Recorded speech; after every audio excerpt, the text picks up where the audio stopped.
Welcome back to my YouTube channel.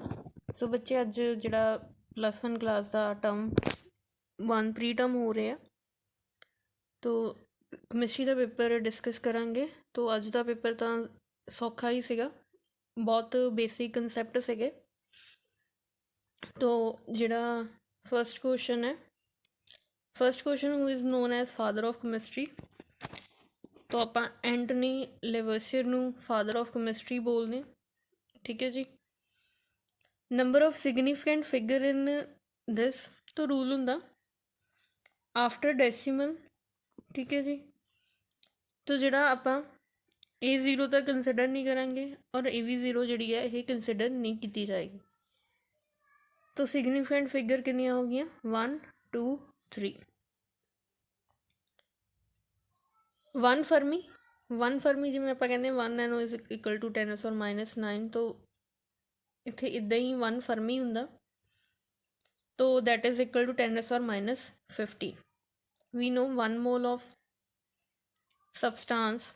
ਤੋ 1 mole of substance ਆਪਾਂ ਨੂੰ ਪਤਾ 6.022 ਜਾਂ 23 ਇੰਟੂ 10⁻23 ਐਟਮਸ ਹੁੰਦੇ ਨੇ ਜਾਂ ਪਾਰਟੀਕਲਸ। ਤੋ ਇਹਦੇ 'ਚ ਆਪਣੇ ਕੋਲ -23 ਦਿੱਤਾ ਹੋਇਆ, ਮਾਈਨਸ ਨਹੀਂ ਹੁੰਦਾ, ਠੀਕ ਹੈ ਜੀ। ਤੋ ਆ C is the answer. Which of the term is independent of molarity temperature. ਤੋ ਟੈਂਪਰੇਚਰ ਕੀ ਹੁੰਦਾ, ਜਿਵੇਂ ਹੁਣ ਦੇਖੋ ਮੋਲੈਰਿਟੀ 'ਚ ਆਪਣੇ ਕੋਲ ਆਪਾਂ ਕਹਿੰਦੇ ਨੰਬਰ ਆਫ ਮੋਲਸ ਡਿਜ਼ੋਲਵਡ ਇਨ ਪਰ ਲੀਟਰ ਆਫ ਵੋਲੀਅਮ। ਤੋ ਵੋਲੀਅਮ ਆ ਗਈ, ਠੀਕ ਹੈ ਜੀ। ਤੋ ਵੋਲੀਅਮ ਜਿਹੜਾ ਆ ਅਗਰ ਆਪਾਂ ਇਹਨੂੰ ਹੀਟ ਕਰਾਂਗੇ, ਹੀਟ ਕਰਨ ਨਾਲ ਵੋਲੀਅਮ ਐਕਸਪੈਂਡ ਹੋ ਜਾਂਦਾ। ਉਹੀ ਅਗਰ ਆਪਾਂ ਇਹਨੂੰ ਕੂਲ ਕਰਾਂਗੇ ਤਾਂ ਉਹਦੇ ਨਾਲ ਕੀ ਆ ਟੈਂਪਰੇਚਰ ਡਿਕਰੀਜ਼ ਕਰਨ ਨਾਲ ਵੋਲੀਅਮ ਜਿਹੜਾ ਆ ਉਹ ਡਿਕਰੀਜ਼ ਹੋ ਜਾਣਾ। ਇਨਕਰੀਜ਼ ਕਰਨ ਨਾਲ ਜਿਹੜਾ ਵੋਲੀਅਮ ਆ ਉਹ ਇਨਕਰੀਜ਼ ਕਰਨ ਨਾਲ ਵੋਲੀਅਮ ਡਿਕਰੀਜ਼ ਹੋ ਜਾਣਾ, ਠੀਕ ਹੈ। ਔਰ ਟੈਂਪਰੇਚਰ ਡਿਕਰੀਜ਼ ਕਰਨ ਨਾਲ ਵੋਲੀਅਮ ਐਕਸਪੈਂਡ। ਤੋ ਟੈਂਪਰੇਚਰ 'ਤੇ ਡਿਪੈਂਡ ਹੋ ਗਿਆ। ਨੋਰਮੈਲਿਟੀ 'ਚ ਵੀ ਆਪਣੇ ਕੋਲ ਵੋਲੀਅਮ ਆਉਂਦੀ ਆ, ਫੋਰਮੈਲਿਟੀ 'ਚ ਵੀ ਵੋਲੀਅਮ ਆਉਂਦੀ ਆ। ਤੋ ਜਿਹੜੀਆਂ ਵੋਲੀਅਮ ਵਾਲੀਆਂ ਟਰਮਸ ਆ ਉਹ ਡਿਪੈਂਡ ਕਰਦੀਆਂ ਟੈਂਪਰੇਚਰ 'ਤੇ। ਤੋ ਮੋਲੈਲਿਟੀ ਦਾ ਕੀ ਫਾਰਮੂਲਾ ਹੁੰਦਾ, ਨੰਬਰ ਆਫ ਮੋਲਸ ਡਿਜ਼ੋਲਵਡ ਇਨ ਜਿਹੜਾ ਆਪਣੇ ਕੋਲ ਵੇਟ ਆਫ ਸੋਲਵੈਂਟ। ਤੋ ਵੇਟ ਆ, ਤੋ weight is independent of temperature, that's why molality is independent of temperature. So its answer is B. Number of unpaired electron in phosphorus. ਜਿਵੇਂ ਫੋਸਫੋਰਸ ਦਾ number 15 ਆ, ਤੋ 10 + 5 ਮਤਲਬ ਇਹ 15ਵੇਂ ਗਰੁੱਪ ਦਾ ਮੈਂਬਰ ਆ। ਨਾਈਟ੍ਰੋਜਨ ਤੋਂ ਬਾਅਦ ਫੋਸਫੋਰਸ ਹੁੰਦਾ, ਠੀਕ ਹੈ। ਨਾਈਟ੍ਰੋਜਨ ਦੀ ਕਨਫੀਗਰੇਸ਼ਨ ਆਪਾਂ ਲਿਖਦੇ ਹਾਂ 1s outer most 2s2 2p3। ਤੋ ਅਗਰ ਇਹਦੇ 'ਚ 3 ਵੈਲੈਂਸ ਇਲੈਕਟ੍ਰੋਨ ਆ ਰਹੇ ਆ, 3 ਅਨਪੇਡ ਇਲੈਕਟ੍ਰੋਨ ਆ ਰਹੇ ਆ, ਤਾਂ ਫੋਸਫੋਰਸ ਵੀ ਨਾਈਟ੍ਰੋਜਨ ਫੈਮਿਲੀ ਦਾ ਮੈਂਬਰ ਆ। ਤੋ ਇਹਦੇ 'ਚ ਵੀ ਆਪਣੇ ਕੋਲ 3 ਹੀ ਅਨਪੇਡ ਇਲੈਕਟ੍ਰੋਨ ਆਉਣਗੇ। ਅਨਪੇਡ ਮਤਲਬ ਸਿੰਗਲੀ ਫਿਲਡ, ਠੀਕ ਹੈ ਜੀ। Next 3D। ਤੋ N ਤਾਂ ਆਪਣੇ ਕੋਲ ਹੋ ਗਿਆ 3 ਮੋਰਲਾ ਨੰਬਰ, ਪ੍ਰਿੰਸੀਪਲ ਕੁਆਂਟਮ ਨੰਬਰ। ਤੋ L ਦੀਆਂ ਫਿਕਸਡ ਵੈਲਿਊ ਹੁੰਦੀਆਂ 0 1 2 3 0 for S 1 for P 2 for D ਔਰ 3 for F। ਤੋ ਇੱਥੇ ਆਪਣੇ ਕੋਲ ਜਿਹੜਾ ਆ D ਦਿੱਤਾ ਹੋਇਆ, ਤੋ D ਲਈ L ਦੀ ਵੈਲਿਊ ਕਿੰਨੀ ਆਏਗੀ 2। ਤੋ answer is D। N is equal to 3 and L is equal to 2। Longest wavelength. ਤੋ ਆਪਾਂ 10th 'ਚ ਪੜ੍ਹਦੇ ਹੁੰਦੇ ਸੀਗੇ ਕਿ ਜਿਹਦੀ ਆਪਣੇ ਕੋਲ ਸਕੈਟਰਿੰਗ ਪਾਵਰ ਜ਼ਿਆਦਾ ਹੁੰਦੀ ਆ ਉਹਦੀ ਵੇਵਲੈਂਥ ਘੱਟ ਹੁੰਦੀ ਆ, ਔਰ ਜਿਹਦੀ ਸਕੈਟਰਿੰਗ ਪਾਵਰ ਘੱਟ ਹੁੰਦੀ ਆ ਔਰ ਉਹਦੀ ਵੇਵਲੈਂਥ ਜ਼ਿਆਦਾ ਹੁੰਦੀ ਆ। ਤੋ ਆਪਾਂ ਲਿਖ ਸਕਦੇ ਹਾਂ ਕਿ ਵੀ ਨੋ ਵਿਬਗਿਓਰ, ਠੀਕ ਹੈ, ਰੇਨਬੋ।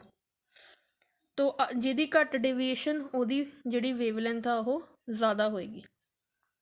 ਤੋ ਲਾਸਟ 'ਤੇ ਆਪਣੇ ਕੋਲ ਰੈੱਡ ਆ ਰਿਹਾ, ਇਸ ਕਰਕੇ ਰੈੱਡ ਦੀ ਵੇਵਲੈਂਥ ਜ਼ਿਆਦਾ ਆ, ਇਹਦੀ ਸਕੈਟਰਿੰਗ ਪਾਵਰ ਜਿਹੜੀ ਉਹ ਹੁੰਦੀ ਆ ਘੱਟ ਹੁੰਦੀ ਆ।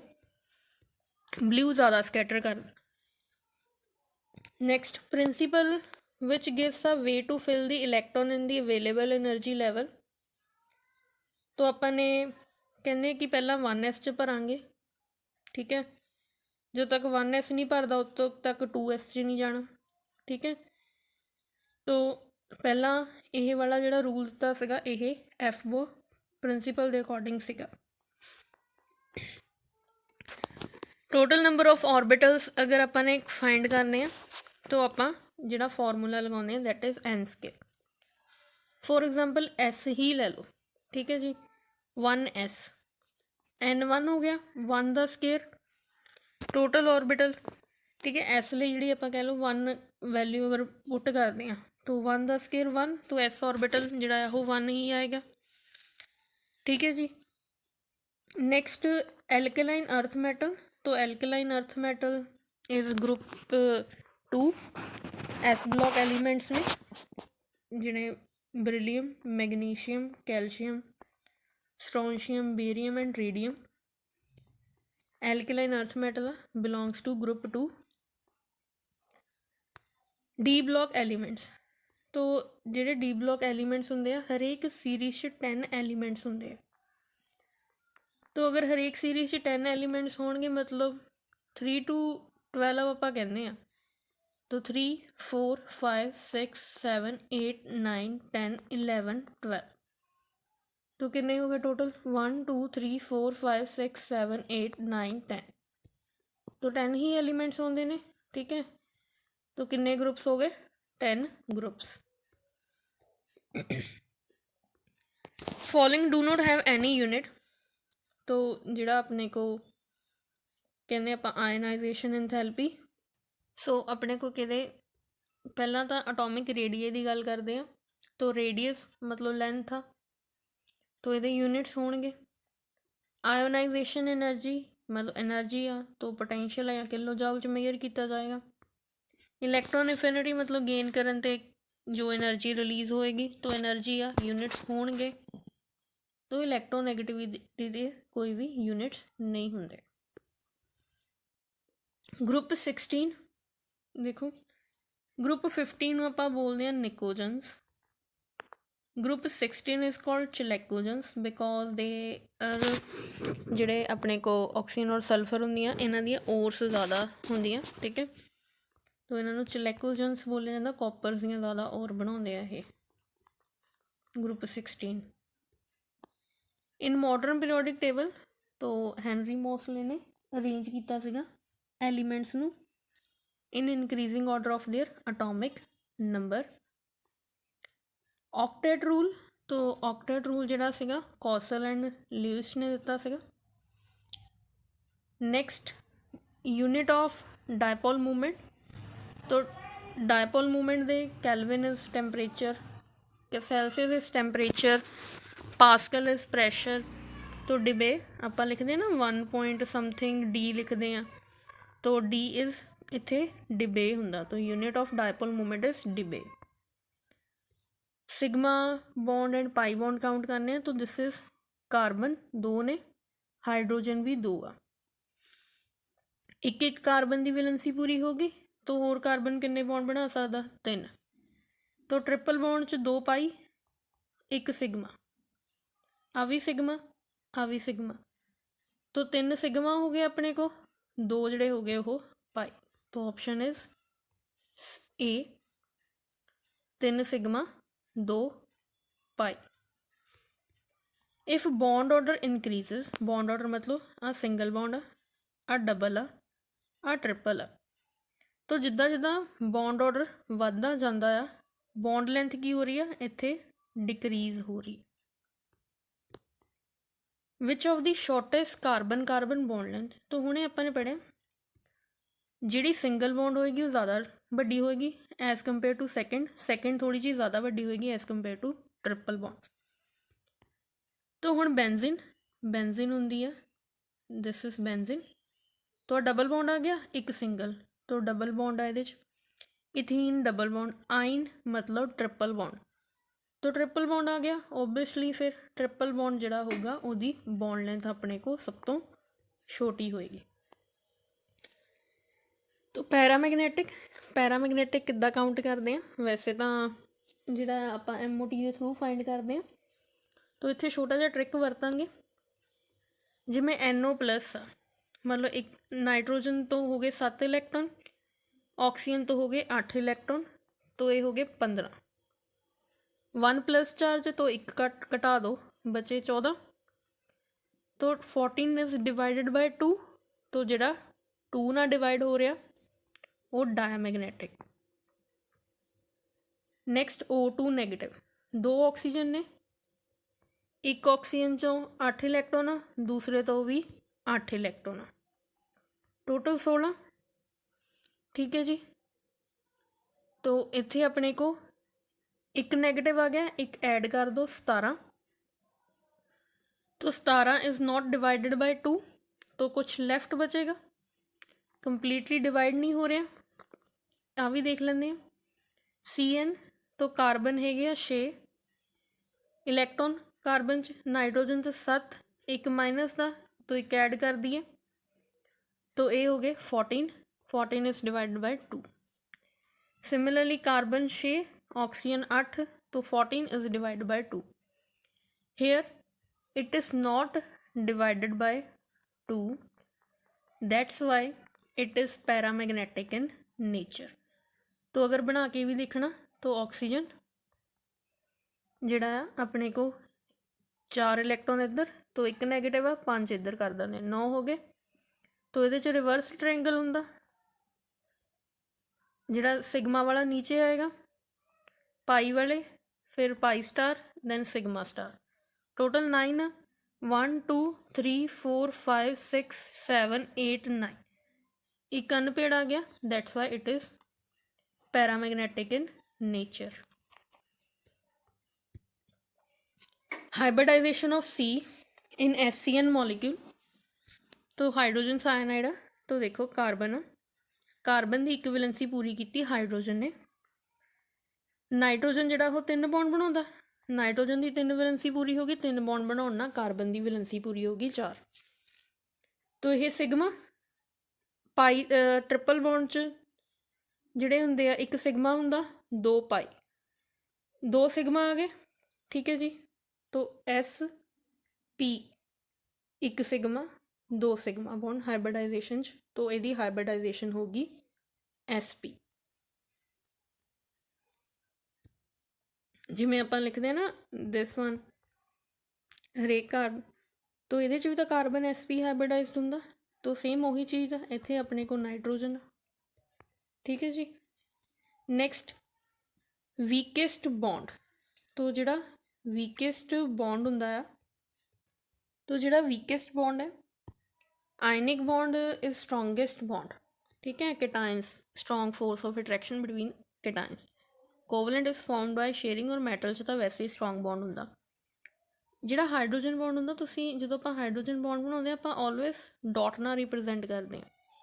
तो डॉट नाल रिप्रजेंट करन दा यही रीजन आ, बिकॉज इट इज़ बॉन्ड हुंदा है, तो इस करके अपने को आंसर इज D। जो रेडियो एक्टिव आ, तो रेडियो एक्टिव इज ट्रीटियम। तो पिछले बार जिहड़ा भी पेपर होया सीगा अक्तूबर च होए सीगे जिहड़े टैसट, तो उन्हां च भी यह क्वेश्चन आया सीगा। Boiling point of heavy water is DTO। ठीक है जी। तो इहदा बॉइलिंग पॉइंट नॉर्मल वाटर के बॉइलिंग पॉइंट नालों थोड़ा जिहा ज़्यादा हुंदा।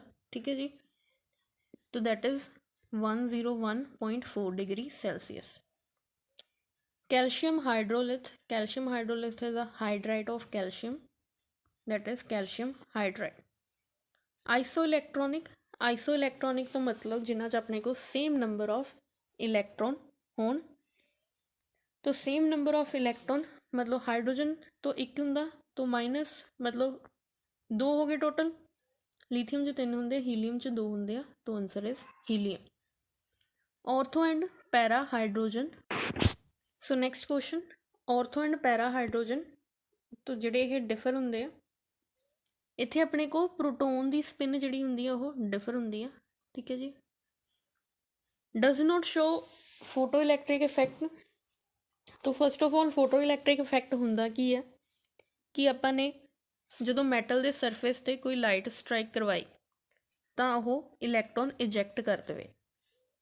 तो इलैक्ट्रॉन उन्नी जल्दी इजैक्ट होएगा जिन्नी घट मतलब आप एनर्जी ते डिपेंड करेगा। ਤੋ ਲੀਥੀਅਮ ਨੂੰ ਜ਼ਿਆਦਾ એનર્ਜੀ ਚਾਹੀਦੀ ਹੁੰਦੀ ਆ ਇਲੈਕਟ੍ਰੋਨ ਇਜੈਕਟ ਕਰਨ ਲਈ, ਹਾਈ ਆਇਓਨਾਈਜੇਸ਼ਨ ਪੋਟੈਂਸ਼ੀਅਲ ਹੁੰਦਾ, ਜਿਹਦੇ ਕਰਕੇ ਕੀ ਹੈ ਫੋਟੋ ਇਲੈਕਟ੍ਰਿਕ ਇਫੈਕਟ ਸ਼ੋ ਨਹੀਂ ਕਰਦਾ। ਬੇਸਿਕ ਤੋਂ ਬੇਸ ਜਿਹੜੇ ਹੁੰਦੇ ਆ, ਤੋ ਆਪਾਂ ਕਹਿੰਦੇ ਡਾਊਨ ਦਾ ਗਰੁੱਪ ਬੇਸਿਕ ਕਰੈਕਟਰ ਜਿਹੜਾ ਹੁੰਦਾ ਉਹ ਇਨਕਰੀਜ਼ ਕਰਦਾ। ਹੁਣ ਜਿਹੜਾ ਸੋਡੀਅਮ ਔਰ ਹਾਈਡਰੋਕਸਾਈਡ ਦੇ ਵਿਚਕਾਰ ਬੌਂਡ ਆ ਉਹ ਛੋਟਾ, ਕਿਉਂਕਿ ਸਾਈਜ਼ ਛੋਟਾ। ਪੋਟਾਸ਼ੀਅਮ ਦਾ ਥੋੜ੍ਹਾ ਸਾਈਜ਼ ਵੱਧ ਗਿਆ ਤਾਂ ਇਹ ਬੌਂਡ ਥੋੜ੍ਹਾ ਜਿਹਾ ਵੱਧ ਗਿਆ। ਫਿਰ ਅਗਰ ਆਪਾਂ ਰਬੀਡੀਅਮ ਦੀ ਗੱਲ ਕਰੀਏ ਤਾਂ ਰਬੀਡੀਅਮ ਦੇ ਕੇਸ 'ਚ ਥੋੜ੍ਹਾ ਜਿਹਾ ਇਨਕਰੀਜ਼ ਹੋਰ ਹੋਏਗਾ। ਇਨ ਕੇਸ ਆਫ ਸੀਜ਼ੀਅਮ ਤਾਂ ਚਲੋ ਹੈ ਨਹੀਂ, ਰਬੀਡੀਅਮ ਆ ਗਿਆ ਲਾਸਟ 'ਤੇ। ਤਾਂ ਰਬੀਡੀਅਮ ਦੇ ਕੇਸ 'ਚ ਬਹੁਤ ਜ਼ਿਆਦਾ ਜਿਹੜੀ ਹੈ ਇਹ ਲੈਂਥ ਹੋ ਜਾਏਗੀ, ਤਾਂ ਈਜ਼ੀਲੀ ਬ੍ਰੇਕ ਹੋ ਜਾਏਗਾ। ਜਿੰਨੀ ਜਲਦੀ ਕੋਈ OH ਦੇਗਾ ਉਹ ਉਨਾ ਜ਼ਿਆਦਾ ਬੇਸਿਕ ਹੋਏਗਾ। ਤਾਂ option is rubidium hydroxide. Among the following which is strongest base. So answer ਆਪਣਾ ਇਹਦਾ ਹੋ ਗਿਆ ਰਬੀਡੀਅਮ ਹਾਈਡਰੋਕਸਾਈਡ। ਅਟੋਮਿਕ ਨੰਬਰ ਆਪਣੇ ਕੋਲ ਡਿਫਰੈਂਟ ਦਿੱਤੇ ਹੋਏ ਆ। ਤਾਂ ਕਿਹੜਾ ਐਲਕਲਾਈਨ ਅਰਥ ਮੈਟਲ ਆ, ਤਾਂ 10 ਇਜ਼ ਨਿਓਨ ਔਰ ਇਹ ਨੋਬਲ ਗੈਸ ਆ। ਜਿਹੜਾ 20 ਆ, 20 ਆਪਣੇ ਕੋਲ ਕੈਲਸ਼ੀਅਮ ਦਾ ਅਟੋਮਿਕ ਨੰਬਰ ਹੁੰਦਾ, ਠੀਕ ਹੈ ਜੀ। ਤੋ 30 ਆਪਣੇ ਕੋਲ ਜ਼ਿੰਕ ਹੁੰਦਾ, ਓਕੇ। ਤੋ ਜਿਹੜਾ 20 ਅਗਰ ਆਪਣੇ ਕੋਲ ਕੈਲਸ਼ੀਅਮ ਆ ਰਿਹਾ ਤਾਂ calcium is alkaline earth metal. A metal good reducing agent. Reducing agent ਦਾ ਮਤਲਬ ਹੁੰਦਾ ਆ ਕਿ ਇਹ ਕਿੰਨੀ ਜਲਦੀ ਜਿਹੜਾ ਆ ਇਲੈਕਟ੍ਰੋਨ ਲੋਸ ਕਰਦੇ। ਤਾਂ ਮੈਟਲਸ ਜਿਹੜੀਆਂ ਹੁੰਦੀਆਂ ਉਹ ਰਿਡਿਊਸਿੰਗ ਏਜੰਟ ਬਿਹੇਵ ਕਰਦੀਆਂ, ਬਿਕੋਜ਼ ਦੇ ਲੋਸ ਇਲੈਕਟ੍ਰੋਨ ਮੋਰ ਈਜ਼ੀਲੀ। ਰਿਡਿਊਸਿੰਗ ਪਾਵਰ ਮਤਲਬ ਇਲੈਕਟ੍ਰੋਨ ਲੋਸ ਕਰਨ ਦੀ ਐਬਿਲਿਟੀ ਜਿਹੜੀ ਆ ਉਹ ਕਿੱਦਾਂ ਵੇਰੀ ਕਰਦੀ ਆ। ਡਾਊਨ ਦਾ ਗਰੁੱਪ ਸਾਈਜ਼ ਜਿਹੜਾ ਆ ਉਹ ਇਨਕਰੀਜ਼ ਕਰਦਾ, ਜਿਹਦੇ ਕਰਕੇ ਨਿਊਕਲੀਅਸ ਤੋਂ ਆਊਟਰ ਮੋਸਟ ਇਲੈਕਟ੍ਰੋਨ ਦੀ ਡਿਸਟੈਂਸ ਵੱਧ ਜਾਂਦਾ। ਤਾਂ ਡਿਸਟੈਂਸ ਵਧਣ ਨਾਲ ਕੀ ਆ, ਇੰਟਰੈਕਸ਼ਨ ਵੀਕ ਹੋ ਗਈ। ਇੰਟਰੈਕਸ਼ਨ ਵੀਕ ਹੋ ਗਈ ਮਤਲਬ ਆਪਾਂ ਥੋੜ੍ਹੀ ਜਿਹੀ ਐਨਰਜੀ ਦੇਵਾਂਗੇ, ਇਲੈਕਟ੍ਰੋਨ ਬਾਹਰ ਨਿਕਲ ਜਾਣਾ। ਤਾਂ ਮੋਰ ਈਜ਼ੀਲੀ ਇਲੈਕਟ੍ਰੋਨ ਬਾਹਰ ਨਿਕਲ ਰਿਹਾ ਜਿੱਦਾਂ ਜਿੱਦਾਂ ਸਾਈਜ਼ ਵੱਧ ਰਿਹਾ। ਤਾਂ ਮਤਲਬ ਸੀਜ਼ੀਅਮ ਜ਼ਿਆਦਾ ਰਿਡਿਊਸਿੰਗ ਪਾਵਰ ਹੋਊਗੀ ਸੀਜ਼ੀਅਮ ਦੀ। ਤਾਂ order is this. Most abundant hydrocarbon pollutant is methane. ਤਾਂ ਵੀ ਨੋ ਮਿਥੇਨ ਜਿਹੜੀ ਆ it also causes greenhouse effect. Ozone layer is present in stratosphere. ਤਾਂ ਇਹ ਤਾਂ ਨੋਰਮਲ ਜਿਹਾ ਕੁਐਸਚਨ ਆ। ਇਹ ਸੀ ਅੱਜ ਦਾ ਸਲਿਊਸ਼ਨ। ਕੈਮਿਸਟਰੀ ਦਾ ਜੋ ਪੇਪਰ ਸੀ ਬਹੁਤ ਈਜ਼ੀ ਸੀਗਾ, ਬੇਸਿਕ ਜਿਹੇ ਹੀ ਕੁਐਸਚਨ ਸੀਗੇ। ਤਾਂ ਇਹ ਚੰਗੀ ਤਰ੍ਹਾਂ ਪ੍ਰਿਪੇਅਰ ਕਰ ਲਿਓ। ਅਗਰ ਤੁਹਾਨੂੰ ਕੋਈ ਡਾਊਟ ਹੋਇਆ ਤਾਂ ਤੁਸੀਂ ਕਮੈਂਟ ਸੈਕਸ਼ਨ 'ਚ ਔਰ ਟੈਲੀਗ੍ਰਾਮ 'ਤੇ ਪੁੱਛ ਸਕਦੇ ਹੋ। Thank you for watching. Please like, share, subscribe my channel. Thank you.